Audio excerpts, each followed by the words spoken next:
আহিলে হয় হয় খোৱা বোৱা বনাইছেনে নাই খোৱা বোৱা হ'ব এতিয়া আপুনি বহি লওকচোন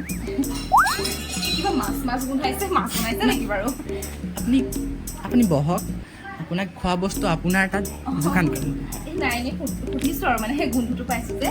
না আপুনি মানে মাছে বনাইছে আপুনি ঠিকেই অনুমান কৰিছে আৰু আৰু কি বনাইছে বাৰু আৰু মানে মাছেই কৰে মাছে বনাইছে নেকি হয় মই মানে একো হেৰি বস্তু খাম বুলি ঘৰতো মানে একো খাই অহা নাই তাকেহে বোলো আপুনি অলপ বহক দেই এই মাছটো খাবলৈ হৈছে নেকি বাৰু না আপুনি অকণ বহক বহক আপুনি চাহ একাপকে খাই লওক নেকি এই নাই নাই মই একেবাৰে ভাতকে খাম বুজিছেনে ভাইটি হ'ব দিয়ক আপুনি বহক তেন্তে হৈছে নেকি বাৰু কোনে চাই আছে আপুনি ভাত হ'লে মোক আপোনাক কম নহয় আপুনি বহি থাককচোন আকৌ